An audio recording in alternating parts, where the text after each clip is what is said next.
do we worship. To that alone, the witness of the universe, do we bow. To that one who is our sole eternal support, the self-existent Lord, the raft to safety across the ocean of this world, do we come for refuge. Om, peace, peace, peace. Good morning.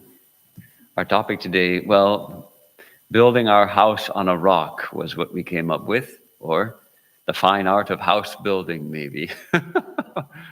The first step in building a house.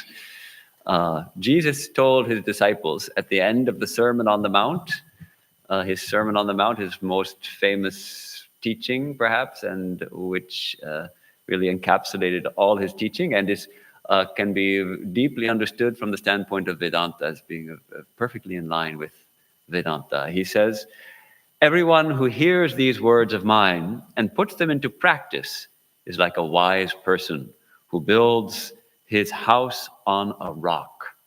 The rain came down, the streams rose, and the winds blew and beat against that house, yet it did not fall, because it had its foundation on the rock. But everyone who hears these words of mine and does not put them into practice is like a foolish person who built his house on sand. The rain came down, the streams rose, and the winds blew and beat against that house, and it fell with a great crash." So that's the warning Jesus gives us, that we need to build our house on a rock. We need a firm foundation to our spiritual life. And so that is what I'm going to talk about today by request of one of the devotees. This concept of adhikarin, that if we're serious about taking up spiritual life, there are certain things we need to pay attention to right at the outset. And not everybody is fit for all kinds of spiritual practices. There is a spiritual practice suitable for everyone. But for some spiritual practices, we have more prerequisites, as it were. Like if you want to go to graduate school, you have to pass that exam, right? Now they've done away with it. What's it called? The graduate school? GRE. The GRE. You have to pass the GRE exam. So like that, there are certain we have to do. As Jesus said, it's not enough to just say, Lord, Lord, Lord, and not follow his teachings. The teachings of the scriptures, the teachings of the illumined souls, we have to put them into practice. So we're going to look a little bit at those foundations. And Swami Mahayogananda, in his humorous way, he quotes, he says, "An old proverb of India comes to my mind. There are hundreds of thousands of teachers, but it is hard to find one disciple." It seems to be true, he says. The one important thing in the attainment of spirituality is the attitude of the pupil. When the right attitude is there, illumination comes easily. So this attitude of us, seekers, pupils of Vedanta, is really essential. It reminds me of the story of the would-be disciple who comes to the guru in the ashram and bows down at his feet and begs him, "Dear sir, I want to be your disciple. Please tell me what I have to do." And the guru says, "Well, to be a disciple is not so easy. You have to get up very early in the morning and take a bath in the lake in the cold water. Then you have to sit for japa and meditation. Then you have to collect firewood for the sacred fire. Then you have to dress the vegetables and prepare for the cooking. Then you have to cook the meal. And then you have to feed everybody. And then like that, it goes on all day. You have hard work." And then the would-be disciple said, "Oh, I see. Then, Acha, what does the guru have to do?" "Oh, the guru, he sits here and he gives instructions to the devotees who come and accepts their pranams and accepts the service of the disciples." And the would-be disciple said, I think I would prefer to be a guru." So like that, we all want to be a guru, but who is there who cares to be a real disciple? Those are few and far between. So we'll just touch on, the focus today is going to be sadhana chatushtaya, which is the four qualifications for jnana yoga. But let us look a little at the other yogas also. In bhakti yoga, it is often said there's no qualification needed. Anyone can be a bhakta, anyone can be a devotee. And that's true, of course. Anyone can chant the name of God and try to cultivate devotion. But if we want success in spiritual life, if we want to move forward, if we want to come close to the Lord, if we want to see God, then even in bhakti yoga, we have some prerequisites. And Swami Vivekananda puts it very simply in these terms: purity, a real thirst after knowledge, and perseverance. These three: purity, thirst after knowledge, and perseverance. We'll see that there's a lot of overlap with this thirst after knowledge, this desire. What will we get? We don't do anything in life, in this world, without wanting something, generally. So the idea is, do we want God? If we don't want God and we approach God, what purpose is there behind our approaching? Oh God, please let me pass my exam. Oh God, please let me have enough money to buy a new car. Oh God, please find me a good husband. Please find me a good wife. Please find a good husband for my daughter, etc., etc. All these things. Okay, so we're praying. That's not bad. Sri Krishna says even the seekers after wealth and health and all those things, at least they're coming to God. So it's a step in the right direction. But if we want money, we can get money. If we want health, we can get health for a while, maybe. But if we want God, we have to want God. We're not going to get God if we're seeking for wealth and all those things. Even if we're approaching God, we have to want. And so this is actually purity. This purity means that our desire is one-pointed, that those hankering after wealth and power and fame and pleasure, all these hankerings start to reduce, so that our mind is able to shake them off, at least for a little while we sit for meditation and prayer and focus on God. So Swami Vivekananda puts it this way: as to the thirst after knowledge, it is an old law that we all get whatever we want. None of us can get anything other than what we fix our hearts upon. And then he points out, to pant for religion, to really long for it, is a very difficult thing. Not at all so easy as we generally imagine. And he points out, hearing religious talks or reading religious books like we're doing now. We're either listening to a religious talk or delivering a religious talk, the people here. That's no proof yet of a real want felt in the heart. There must be struggle, continuous struggle, a constant fight, an unremitting grappling with our lower nature till the higher want is actually felt and the victory is achieved. It is not a question of 1 or 2 days, of years, of lives even. The struggle may have to go on for hundreds of lifetimes. The success sometimes may come immediately, but we must be ready to wait patiently, even for what may look like an infinite length of time. And he points out that the student who sets out with this kind of determination and perseverance is sure to find success and realization. So it takes this kind of determination. So this purity and longing and perseverance. It's an interesting kind of paradox, because on the one hand, we have to have patience and at the same time perseverance. Patience and perseverance go together. Those were the 3 P's of Swami Vivekananda he would always often mention. Purity, patience, and perseverance brings us to success. So that's another way of formulating it. So this is a little bit about bhakti yoga. Probably most of us are quite familiar with the terms the yama and niyama. In Raja Yoga, it's very helpful guidance for placing our life on a solid foundation, solid moral foundation, good, excellent habits to cultivate if we are really serious about spiritual life. And I think we know what they are. Ahimsa, satya, asteya, brahmacharya, aparigraha. These are the yamas, the sometimes called the restraints, the don'ts. Don't do these things and then do the other things. Ahimsa, don't harm. Don't harm either in deed or in word or even in thought anyone else. This is the foundation of Raja Yoga is about focusing our mind. So it has to be a strong mind and also a calm mind. If it is disturbed by all kinds of, if we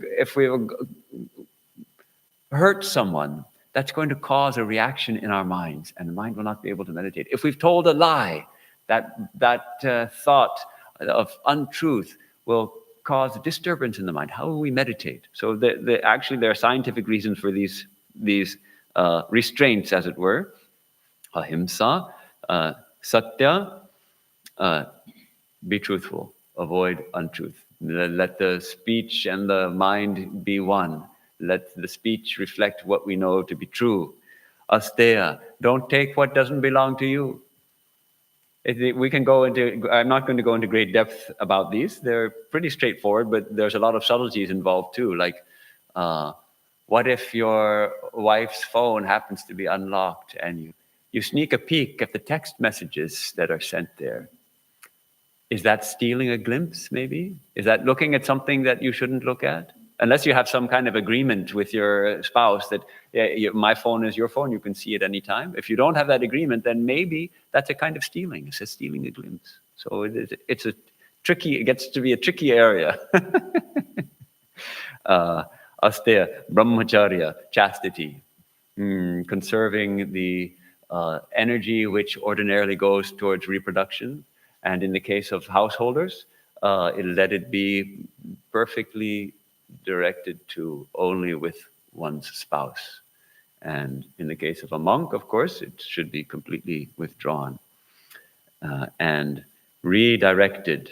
Not that it goes on festering inside, it's redirected to the divine. Aparigraha. This don't crave for things. Technically, it means don't accept gifts. Don't this grasping, this wanting, this constant wanting of objects. We let that go. Sri Ramakrishna, of course, he emphasized this satya most. He said, in this Kali Yuga, in this age, truthfulness is the tapasya, is the discipline. And he said it's enough. It is essential and it is also enough. By adhering to truth, one attains God. So Sri Ramakrishna, and he did that in his own life. We see the level to which he would hold on to truth. It's so much so that if he said, I have to go to the pine grove. There was a pine grove at Dakshineshwar which served actually as the toilets in those days. And so sometimes he would have to go. He would say, I'm going to the pine grove. And then he'd find that the call of nature had passed. He didn't need to go. Still, he said he was going. So he would have to go and come back. So like that, he was extremely particular about truth. Then the niyamas, also, these are observances of purity. Shaucha, santosha, tapaswadhyaya, ishvara pranidhana. Shaucha, purity in body, purity in mind. Santosha, developing some contentment. We'll see how this fits in with titiksha. Santosha, tapas, we have to perform some spiritual discipline. Swadhyaya, we repeat the name of God. We look within, we examine our own experience, we examine our minds, we study our minds. And Ishvara Pranidhana, taking refuge in God, offering up our whole being to the divine, worshiping God, surrendering everything at the feet of our beloved. So this is in Raja Yoga. These really help us form a firm foundation in whatever spiritual practice we take up.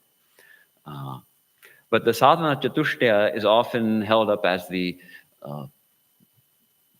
perfect example of the disciplines, the qualifications, the qualities that a very sincere aspirant after truth, a seeker of knowledge, a seeker of the knowledge of Brahman, to know the infinite reality, which is our true nature and which is the true nature of everything we see and everything we don't see.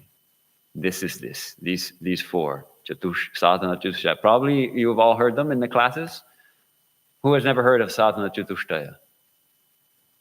Okay, this is the fourfold discipline. It is taught by Shankara in the Viveka Chudamani and other places also. Vedanta Sara of Sadananda, also he mentions these four steps, four important, we can call them disciplines, and they are viveka, discernment between the eternal, the unchanging, and the changing. Then vairagya, the concomitant detachment, the detachment that automatically arises when we practice viveka correctly.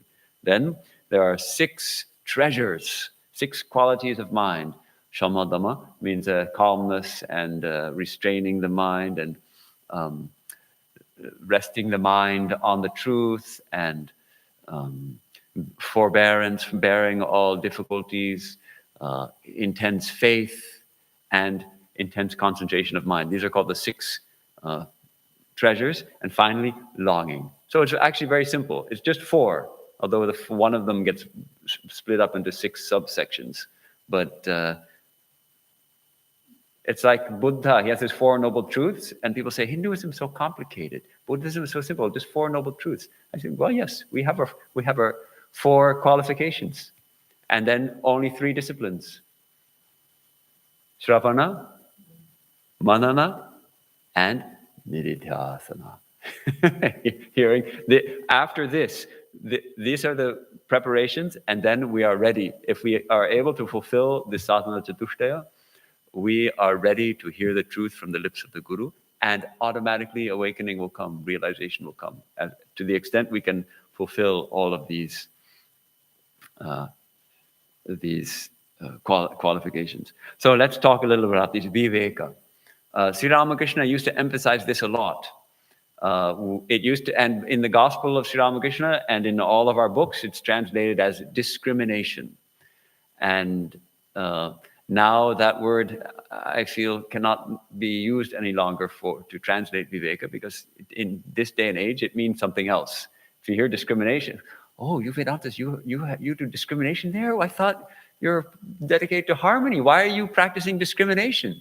Because discrimination means on the basis of the color of your skin or of the religion you uphold or of your gender or all those kind of things. That's what discrimination has come to mean. But actually, it's a faculty of our minds, which is called buddhi. The buddhi is that awakened part of the mind which can distinguish between different things. So, and we are doing it constantly. Whatever we look at, immediately Buddha saying, what's that? Okay, that's a box. What kind of box? Well, it's a donations box. Okay, bus. Just practice some viveka there. So this faculty of our mind in the practice of viveka is to be used to look at our own experience in this world and to look at everything, basically, and we look at what is permanent and unchanging. We use that to separate out the wheat from the chaff. And the wheat is that which doesn't change, and the chaff is everything which changes. And we discard it as not being not being truth, not being what we really are. And the more we look, this is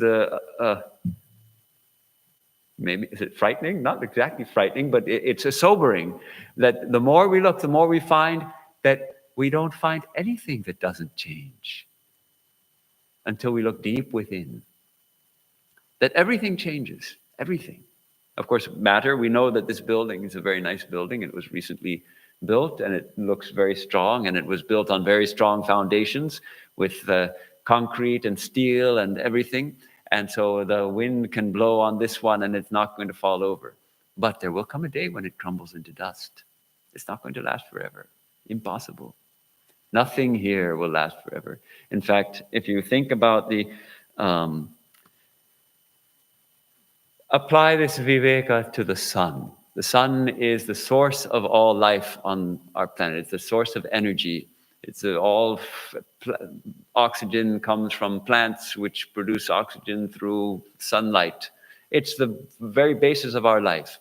And yet, the astrophysicists tell us, what is it?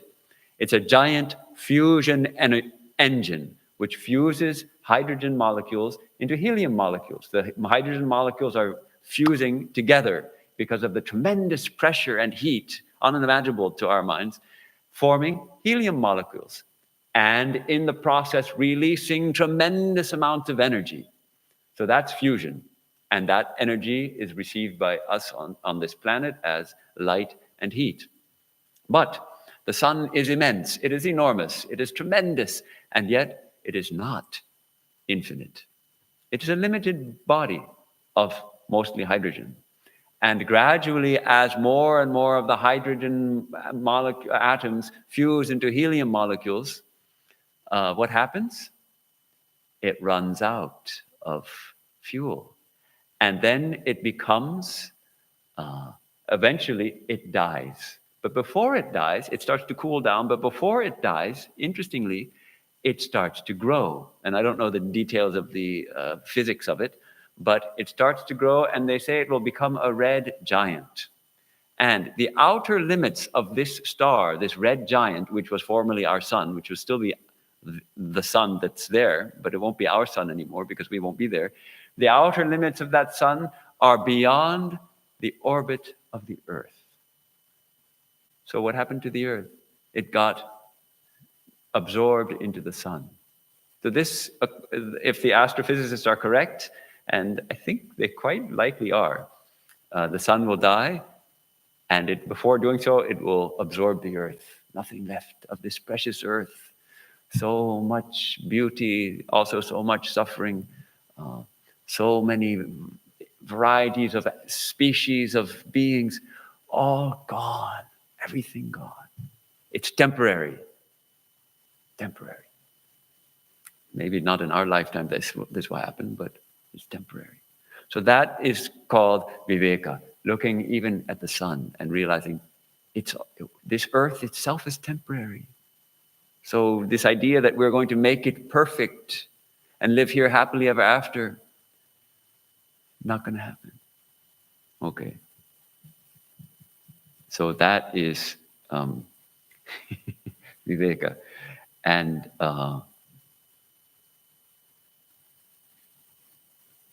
we can also apply it to our own selves. This is in some ways more important. Body, obviously, it has an end. We know that. Intellectually, we know that every body has an end, though we might not always feel it. It's difficult to accept because part of us feels like we cannot die. And that is correct, because who we really are, our true nature, doesn't die. We just leave the body behind at a certain point. So somehow intuitively, I think most of us know that. And yet, we identify ourselves with the body, and the body is to come to an end without a doubt, today or tomorrow. And it's constantly changing. Just think back to your childhood. That small little guy, that small little girl, she was so cute. Now, that little guy, he was such a cute little guy. His parents loved him so much. Now he's getting to be an old lumbering fellow. So that changes. Mind, personality, where likes and dislikes also constantly changing. Last election we voted Republican. This election we voted Democrat. Our opinions also change. So that's also to be in the process of viveka. That's also to be thought. Okay, not that. That's not truth. Then my mind is also not truth. My opinions also, those also change. They're all changing. Well, where is there anything which is true? So that's when the real search, that real seeking begins. When this viveka starts bringing to us the realization that there's no footing in this world. There's nothing in our immediate perception of our senses that we can hold on to. And then we start to seek within and find, well, there is an awareness deep within. And that awareness doesn't change. It doesn't seem to change. If we go back to our earliest memories of childhood, we remember that little child. And though that child is so different from us physically and mentally, still we say, that was me. What is it that says that was me? So that's the process of viveka. Now, Vairagya comes next. Vairagya is often translated as renunciation, and then people get very frightened. No, I'm let's call it detachment then. It's detachment.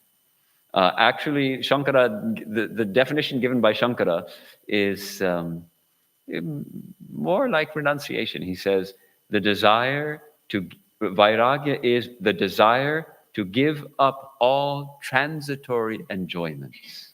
All transitory enjoyments. Not to seek for transitory enjoyment. Because after all, it's not going to bring us to the truth. So it depends how strong our yearning is, how deep, how intense our longing is to know the truth, whether we will, how far we take this. But all transitory enjoyments, from those of a physical body, this one, all the way up to the position of Brahma. Even the position of the different gods are said to be people who did lots of punya. No, they get okay. Now you get the position of Brahma or Indra or Varuna or like that. So even those positions, no, I want the truth. An utter disregard, Sadananda calls it, an utter disregard for all objects of enjoyment. Okay, so it sounds terribly austere and joyless. And paradoxically, it aims at the highest joy. And as we get established in Vairagya, we start to taste this higher joy. It's the joy of self-mastery, which tastes like poison at the beginning and starts to taste like nectar at the end, the sattvic joy. Mm-hmm. So how does a Vairagya arise? It actually arises naturally through the proper practice of viveka, of this discernment. Why? What's the process of? There's a term called dosha anudarshanam. Dosha, the defects of something, anudarshanam. We see it closely. We closely see and realize the defect of something, and we naturally give it up. So if you say you get into health food, and you start looking at the ingredients labels on most prepackaged foods in the grocery store, and you'll see, oh, there's all kinds of words here of substances that I can't even pronounce. And that can't possibly be good for my body. It seems like poison. So seeing the defects of those things, arises no desire to eat them. If we practice it sincerely, if we look deeply at the say, cigarettes, which are so hard to kick, the habit. But if we look deeply, if we really understand the defect of them, how we become slaves to them, how they destroy our health and make us slaves to little rolled sticks of paper with some leaves packed in it, then naturally aversion arises in our minds to that thing. So this is how it works.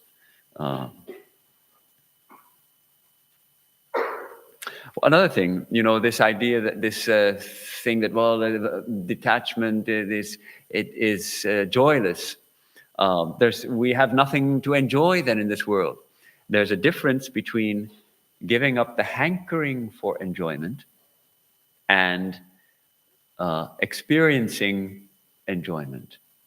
The poem of William Blake, perhaps you heard it. He who binds to himself a joy does the winged life destroy. But he who kisses the joy as it flies lives in eternity's sunrise. Can you catch it? Have you heard this poem? Some of you have heard it. It's a beautiful poem. It's just 4 lines. The great English poet, William Blake, mystic poet, he died in 1827. He who binds to himself a joy does the winged life destroy. The winged life, the life of freedom, the life of true joy. If we get some experience of pleasure, even of joy, and we try to hold on to it, we try to clasp it to ourselves, we want to repeat it again and again, we lose. We paradoxically lose that joy. But he who kisses the joy as it flies lives in eternity's sunrise. All right, so a joy comes and we kiss it. That means we rejoice in experiencing a joy and let it go, let it go, let it go. And eternity's sunrise. This is eternity's sunrise. Eternity is right here and right now. The sun is always rising in the sun of eternity, if we could just realize it. So it's a great secret of detachment. It doesn't mean that we don't experience any joy. Just look at Swami Vivekananda and how he loved ice cream. I often come back to this example because it's so appealing, how he would love ice cream. And yet, he wasn't attached to it. He wouldn't long for it. He wouldn't be sitting on his meditation, sitting for meditation, and instead of thinking of God, he would be thinking, oh, I wonder if there'll be ice cream for after supper tonight, you know? He wouldn't be thinking that. No, he had no longing for ice cream, and yet he loved it. If it was served to him, he could experience it with full joy. Why? Because he kissed the joy as it flies. He was always dwelling in eternity's sunrise. He just kissed the joy as it flies. And for him, every experience of joy was a reminder of his own true nature as infinite bliss, as Ananda. A reminder that our Divine Mother is Anandamoyi, of the very essence of bliss. How amazing. So paradoxically, Vairagya leads not to joyless existence, but to greater joy. So, and a common misconception, if we use the term detachment or dispassion, oh, that's so cold and heartless, unfeeling. We want to feel, we want to love our families. Detachment means you're just, you don't interact with anybody, you don't love anybody. No, this is a misunderstanding. It's not a shirking of responsibilities. It's not giving up compassion and love. It actually enabling us to love truly, because we can start to love with no expectation of any return. Most of our love is built in with lots of expectations of return. At the very minimum, I love you, and at least you should also love me. That much at least I expect. And if you don't love me, well, I don't think I love you anymore either. So when we develop Vairagya, I can love you and not expect you to love me. And even if you don't love me, even if you hate me, I can love you. That's how Jesus could say, love your enemies, because they have Vairagya. If we have Vairagya, we can love our enemies. So it's a path. Vairagya is like a path to freedom in this sticky world. We were talking about that the other day, about how Sri Ramakrishna suggests when you're opening up a jackfruit, it's very sticky inside. If it's not fully ripe, it's still the green jackfruit that we use in cooking. I've never experienced it myself, but I have heard from those who have that it's sticky and black also. It's like a black sticky mess on your hands. So you have to rub your hands with oil, and then you can open it and you don't have a problem. So like that, this world is like that jackfruit. It's so sticky. We get stuck in it and it sticks to us, and we get enmeshed in it, and we just can't seem to get out of it, out of the stickiness. Okay, well, here we have oil. In that Sri Ramakrishna's example, it was love and devotion for God is the oil. Or here we can say Vairagya is the oil of detachment. And we must remember, Sri Ramakrishna always emphasizes, it doesn't merely mean dispassion for the world, distaste for seeking after enjoyment. It also means longing for God. Vairagya means both viraga, against these lower things, and anuraga, longing for the divine. All right, let me read a little bit from Sri Ramakrishna, how to practice this viveka and vairagya. It's very nice. He says, the objects of lust and greed are impermanent. The objects of lust and greed, money, an attractive body, are impermanent. God is the only eternal substance. What does one get with money? Food, clothes, and a dwelling place, nothing more. You cannot realize God with its help. Therefore, money can never be the goal of life. This is the process of vichara, or viveka. And then he goes on to say, consider what is there in money or in a beautiful body. Discern, and you will find that even the body of a beautiful woman or a handsome man consists of bones, flesh, fat, and other disagreeable things. Why should one give up God and direct one's attention to such things? Why should one forget God for their sake? So this is he's giving to one of his disciples instructions in how to actually practice this when faced with these two obstacles in life, not only in spiritual life, but even in regular material life. Lust and greed are formidable obstacles. How do you handle them? Well, this is one way. This is one way to apply this kind of thing.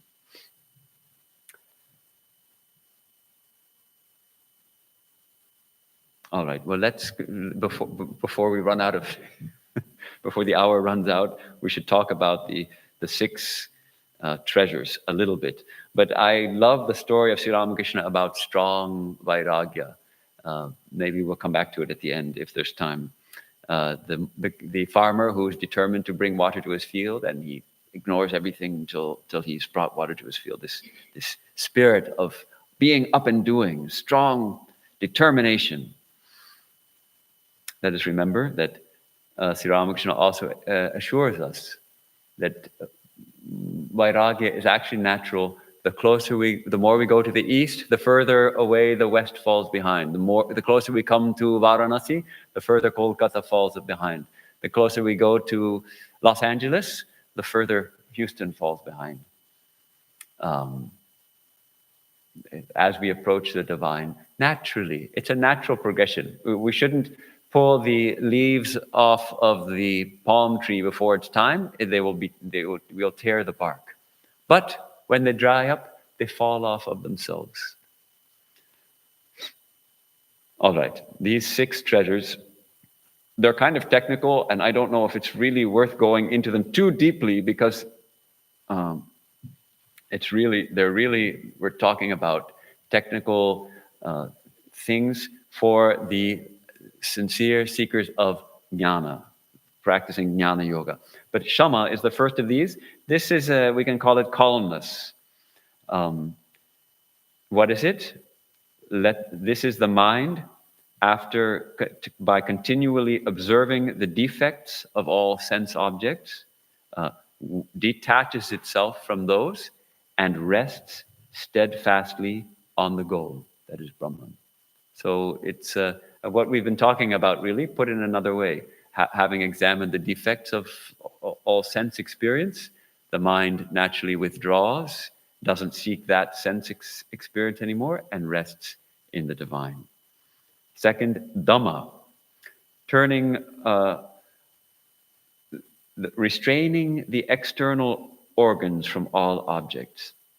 So the external organs are 10, the 5 organs of perception and the 5 organs of action, both taking in information and acting, restraining those.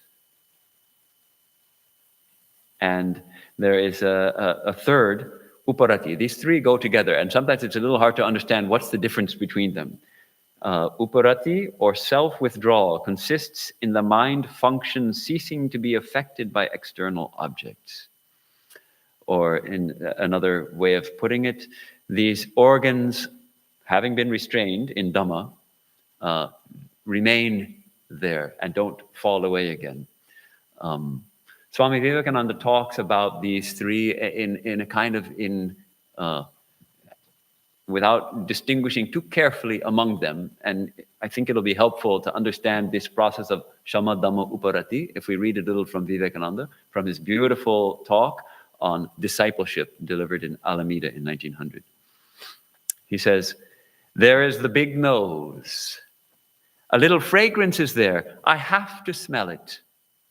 If there were a bad odor, I would say to myself, do not smell it. But nature says, smell, and I smell." Okay, it's a very, very good example. We don't want to smell something, it's a bad smell, we say, don't smell it. But we smell it, we perceive it. And likewise with all the senses, the eyes, the ears, everything, some experience comes before it, and we are forced to experience it. We can't close our ears. Some animals have able to close their ears. We're not like that. Our ears are open, so we can close our eyes. So Swamiji says, by hard practice, one has to arrive at the stage where one can assert one's mind against the senses, against the commands of nature. One should be able to say to one's mind, you are mine. I order you. Do not see or hear anything. And the mind will not see or hear anything. Beautiful fragrance is there. The disciple says to the mind, do not smell. And the mind does not perceive the fragrance. So here he sets the bar very high. He says, when you have arrived at that point, you are just beginning to be a disciple. So this is what these first three are all about. He says, next, the mind must be made to quiet down. And then he points out what is in all our experience. Just as I sit down to meditate, all the vilest subjects in the world come up. All these horrible things we start thinking about. The whole thing is nauseating. Why should the mind think thoughts I do not want it to think? It's a good question. Why? I am, as it were, a slave to the mind. So then he says, yes, the disciple has to learn to control the mind. It is the function of the mind to think, but it must not think if the disciple does not want it to. It must stop thinking when it's commanded to stop thinking. So this is the kind of high bar set in this sadhana chatushtaya. All right, let's get to a very interesting one, titiksha. Titiksha is, we commonly call it forbearance. Shankara gives a pretty tough definition. He says, the bearing of all afflictions without caring to redress them, being free at the same time from anxiety or lament, is called titiksha. Okay, there are several points here. We bear all afflictions without making any attempt to correct them, and there's no reaction in the mind. So I'm meditating, and a mosquito comes and lands on my neck, and I feel it there, and then it sticks its little sucker right into my skin and starts sucking. And neither do I try to stop it, neither do I do that or flick it off or brush it away, nor is there any mental reaction that, ooh, mosquito is biting me. No, perfect calmness. This is the diksha, in one example of it. So it's tough. It's really tough. Swami Vivekananda points out how it's going to help us, though. And this may be an extreme example. I think almost all of us would brush away the mosquitoes. Only Swami Vivekananda, once he and Girish Ghosh were meditating together, and there were lots of mosquitoes, and Girish couldn't by any means meditate, and so he gave up, and he looked at Swamiji, sitting like a statue. And his face was dark, with mosquitoes covering his face. So he had this power of telling his mind, don't feel the mosquitoes, think of God, and just completely withdrawing. Okay, we're not there yet. He points out, life seems comfortable, and you find the mind behaves well when everything is going well with you. Everything's going well? Yeah, I'm really spiritual. Everything's going well, and I'm happy, and everything's good. But if something goes wrong, your mind loses its balance. That is not good. Bear all evil and misery without one murmur of hurt, without one thought of unhappiness, resistance, remedy, or retaliation. That is true endurance, true diksha. And that you must acquire. Forget your life and death, your pains and pleasures, your name and fame, and realize that you are neither body nor mind, but pure spirit. That's how we do it. So it poses some interesting questions. On the one hand, we see the value. So often the mind rebels at the slightest discomfort. Oh, we have to fix that. This is uncomfortable. That's wrong. It's a little too hot in here. This food is a little too spicy. This food needs a little more spice. Constantly trying to adjust the externals to suit us. This is what most people do. Where's the time then to seek for God if we're constantly trying to make everything perfect here? It's not going to happen. Yet, there's a nice example I often think of, which we were talking about last night. Swami Swahanandaji, whom many of you may have known. He was the previous head of the Hollywood Center. He died in 2012, left his body in 2012. He told me about an experience he had when he was head of the Berkeley Center, which is a fairly small center, just one monk living there. And he was living there, and one of the neighbors was playing loud music during long parts of the day. And it was admittedly somewhat annoying, but Swami Swahanandaji had taken the attitude of titiksha, just bear it, without attempting to solve the problem nor anything. But evidently, and I don't know to what extent he could, most likely he could maintain his equanimity to a great extent, but still it was there. It causes some effort to constantly calm the mind when this annoying music is coming, perhaps, or it's somewhat disturbing. And one of the devotees came, and seeing the situation, hearing the music, said, "Swami, this is terrible. This is outrageous. They can't do that. I'm going to talk to the landlord." And this devotee talked to the landlord and the music. And the problem was solved. The landlord said, "You can't play your music so loud." And so the problem was solved. And then Swami Swahanandaji told me that, yes, then I started to think, is it always better just to forbear, or is it sometimes better to address an issue like this? So that's one example that comes to mind in regards to titiksha. Another one is Balaram Bose, Sri Ramakrishna's disciple. He lived in Calcutta, and he was a staunch Vaishnava, coming from a Vaishnava family where they were very strict about ahimsa, strict vegetarians, and wouldn't even kill an insect. And so he's getting really serious about spiritual life. He's trying to meditate, and he was troubled by mosquitoes. Perhaps he would be inside, and there were a few mosquitoes had gotten in and were troubling his meditation. And he thought about it. He thought, on the one hand, I don't like to kill mosquitoes, but on the other, they are disturbing me. And if I killed them, it's not a very big sin, but then I could meditate. And though Sri Ramakrishna says the purpose of life is to realize God, so not to avoid harming all beings. So he was thinking whether it would be okay, maybe, to kill a few mosquitoes. So he decided to go to Dakshineshwar and ask Sri Ramakrishna about it. And he came to Dakshineshwar, and he found Sri Ramakrishna shaking out his bedding, his pillow, in the courtyard. And there were insects falling out of it, and he was killing them. And Sri Ramakrishna, when he saw Balaram, he said, "See, these insects have been there, these bugs are biting me and disturbing my meditation, so I'm killing them." So he didn't have to ask his question. Never had he seen Sri Ramakrishna do such a thing, but when he was ready to receive the answer, he saw it not by a word, but by example.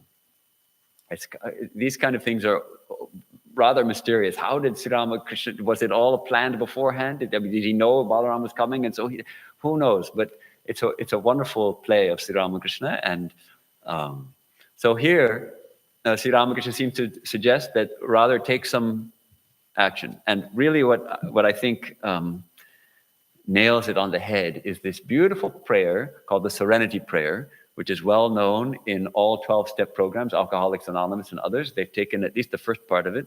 It was composed by a German theologian, I think, named Reinhold Niebuhr. And the first part, it goes like this: "O Lord, grant me the serenity to accept the things I cannot change, the courage to change those things I can, and the wisdom to know the difference. wisdom to know the difference. So it's a wonderful prayer. Give me the serenity to accept the things I cannot change, the courage to change those things I can, and the wisdom to know the difference. So this perhaps is, I think, comes right under this department of the Diksha. And maybe for us, we need to have that wisdom to know, yes, if it's something that's hampering my spiritual life, I attempt to address that so that I can meditate better. But if it's something minor, it's either it's something I cannot change or it's something that I don't need to change. I don't need to waste the energy trying to change that. Then we bear it with serenity. Okay, there's two more in this, the six treasures: Shraddha and Samadhana. Shraddha, we often translate as faith. Shankaracharya calls it the acceptance by firm judgment as true of what the scriptures and the Guru instruct. And it is through this Shraddha that reality is perceived. Swami Swarupananda, one of Swami Vivekananda's disciples, has a wonderful little comment on Shraddha from his translation of Bhagavad Gita. He says, it's a mental attitude constituted primarily of sincerity of purpose, humility, reverence, and faith. Sincerity, humility, reverence, and faith. Shraddha, we feel Shraddha for our Guru, sincere reverence. We have Shraddha for the Bhagavad Gita, admiration for those teachings we understand, faith in those we don't. We give alms to a beggar with Shraddha. It is a sense of humility combined with the hope that what you give will be acceptable and serviceable. So this idea of faith in and reverence and Shraddha is really a turning of the whole personality towards the divine, so it unifies our personality. It unifies all our strivings, that it helps us bring every part of our life into our spiritual life, so that even when we're at work interacting with our colleagues, our co-workers, we don't lose that Shraddha. So we also treat them with respect. We also understand that they are also manifestations of the divine. That doesn't mean that we let them walk over us. If someone's trying to take our position, we may have to hiss, but we don't bite, because Shraddha illumines our whole life. And Samadhana is this concentration. When the buddhi, that which we've been talking about, when it really gets focused down and it's able to concentrate constantly on Brahman, on infinite consciousness, on our true nature. So it's not just thought, but intense concentration. Swamiji says in his talk on discipleship, when I say I, the word, the single letter word I, when I say I mean this spirit. Close your eyes, he says. Close your eyes and see what picture appears when you think of your I. What picture appears when you think of your I? Is it the picture of your body that comes? Or of your mental nature? If so, you have not realized your true I yet. The time will come, however, when as soon as you say I, you will see the universe, the infinite being. The time will come when we say I, and we will think of the infinite. Then you will have realized your true self and found that you are infinite. That is the truth. You are the spirit. You are not matter. There is such a thing as illusion. In it, one thing is taken for another. Matter is taken for spirit. Body is taken for soul. That is the tremendous illusion. It has to go. Finally, the last of these four disciplines, mumukshutvam, longing for liberation. Sri Ramakrishna really emphasized this as the very essence of spiritual life. We have to long for God. We have to want. In the place of jnana, we're longing for liberation from samsara, from all the difficulties, from being enmeshed in this world and coming again and again, and all the bondages from the body all the way to egoism. even the limited sense of I am this, I am an individual, that also is to be overcome for the jnani, the seeker after jnana. So Swami Vivekananda gives an example. Suppose someone's hands and feet were so tied, hands and feet are tied, that the person could not move. And then if a burning piece of charcoal were placed on the body of that person, just think, we're tied, and burning piece of charcoal placed, he or she would struggle with all his power to throw it off. When I shall have that sort of extreme desire, that restless struggle to throw off this burning world, then the time will have come for me to glimpse the divine truth. So when that intense longing comes, he goes on, he says, look at me.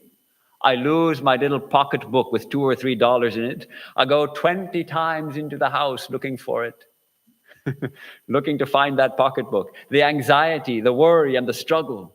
If one of you crosses me, I remember it 20 years. I cannot forgive and forget it. For the little things of the senses, I can struggle like that. Who is there that struggles for God like that? Sri Ramakrishna would say, people shed jugs full of tears.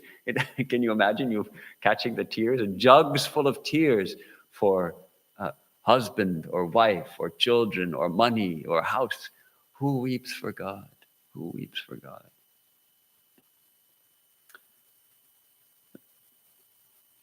Sadananda gives an example of someone running whose hair has caught fire. And if your hair has caught fire, and there's a pond right nearby, you run for the pond. You don't walk, you don't amble over there, you run for it to put the fire out.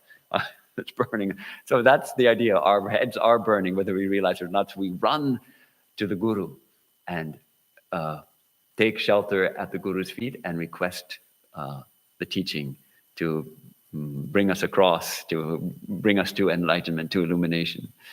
So as Sri Ramakrishna says, the way to realize God is through discernment. He says, the translation here says, discrimination, renunciation, and yearning for him. Through discernment, detachment, and yearning. What kind of yearning? One should yearn for God as the cow with yearning heart runs after its calf. Add your tears to your yearning. And if you can renounce everything through discernment and dispassion, then you will be able to see God. That yearning brings about God intoxication, whether you follow the path of knowledge or the path of devotion. So, I would just point out something interesting about Swami Vivekananda's discipleship talk. In his talk, he puts viveka last. He starts with Vairagya, then he talks about the 6 treasures, and then he talks about mumukshutva, longing.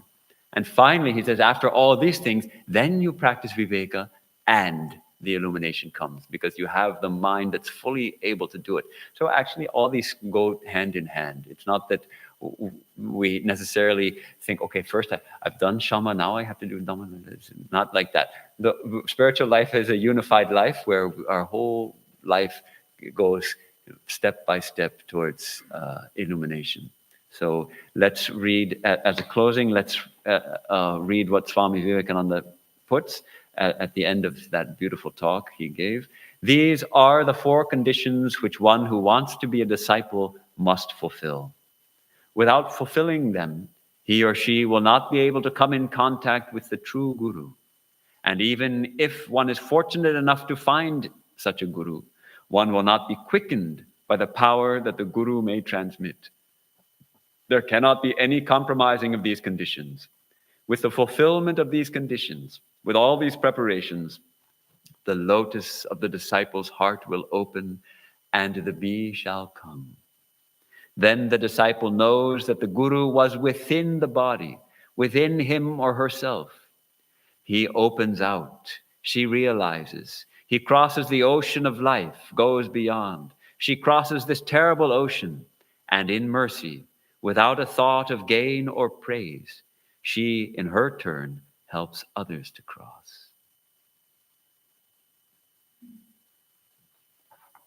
So that is my thoughts on sadhana chatushtaya. Let us not feel that it's, oh my God, that's way too much. Maybe spiritual life isn't for me after all. Once you have been bitten by the cobra, you can't escape. Once you have felt the yearning for God, even a little bit, it's a big mistake to say, okay, no, it's too difficult. Because we'll only find misery. And if we haven't yet tasted the higher, if we haven't yet heard the higher call, we can attain some measure of happiness in the world, no doubt.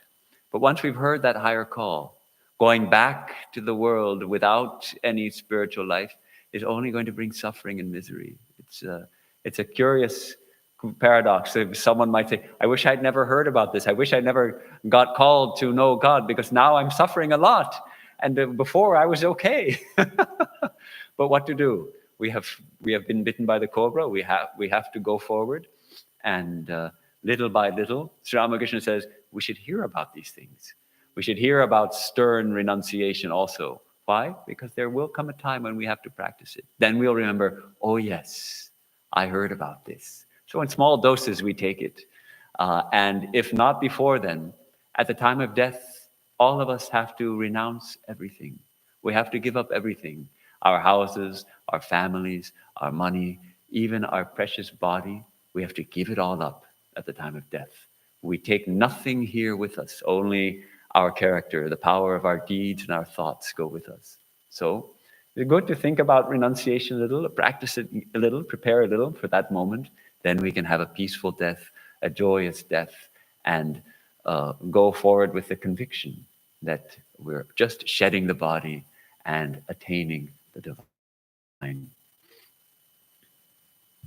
Om Tvameva Mata cha Pita Tvameva Tvameva Vidya Dravinam Tvameva Tvameva Bandhuscha Sakam Tvameva Tvameva Sarvam Mama Deva Deva.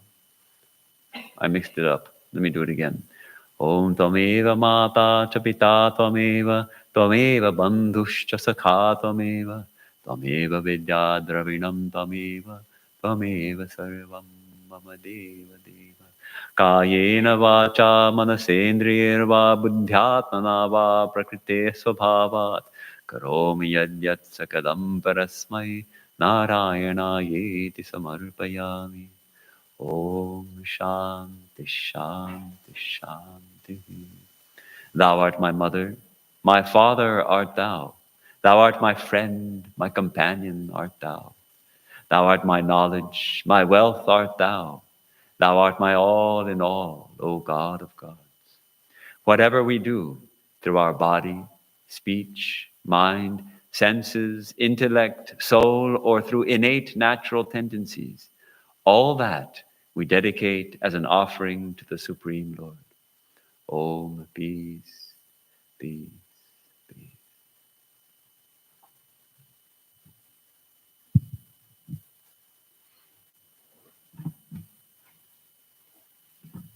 Now we do arati, isn't it?